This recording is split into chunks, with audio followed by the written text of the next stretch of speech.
Ummana, ketulusan cintamu pada Nabi, dengan baginda kau selalu tulus berbakti, selalu bersama hingga ujung nyawa kau di samping Rasulullah. Salamun alaika Aisyah, zawju Rasulullah wa ummul mu'minin. Ya Aisyah, ya ibnata Siddiq, habib Rasulillah. Anti qalbu Muhammadin war-ruh, kasyamsi tushriqina bilwajhi sabuh. Ya ummana al-hulmu wal-muna, nalqaka fil ula. Ummana, ketulusan cintamu pada Nabi, dengan baginda kau selalu tulus berbakti, selalu bersama hingga ujung nyawa kau di samping Rasulullah.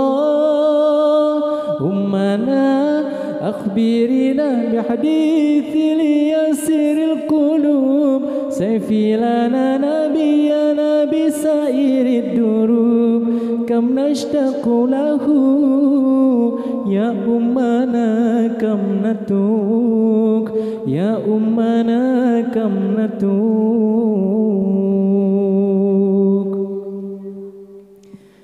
Takkan cukup gambarkan kemuliaanmu, sosok wanita teladan hingga nanti. Beliau Aisyah, istri kesayangan bagi Rasulullah. Sungguh sangat besar pengabdianmu, tiada lelah menemani syiar Nabi. Banyak hadis telah kau riwayatkan, jadi tuntunan kami. Ummana, ketulusan cintamu pada Nabi, dengan baginda kau selalu tulus berbakti, selalu bersama hingga ujung nyawa kau di samping Rasulullah. Ummana, akhbirina ya hadithil yasiril qulub, sayfi lana nabiyana bisairid durub, kam nashtaqu lahu, ya ummana kam natuk, ya ummana kam natuk.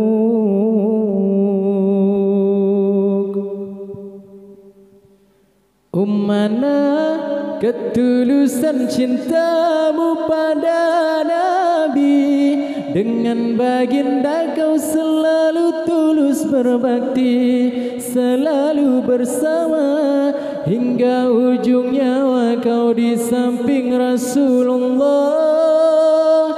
Ummana, akhbirina ya hadithil yasiril qulub, sayfi lana nabiyana bisairid durub, kam nashtaqu lahu, ya ummana kam natuk, ya ummana kam natuk.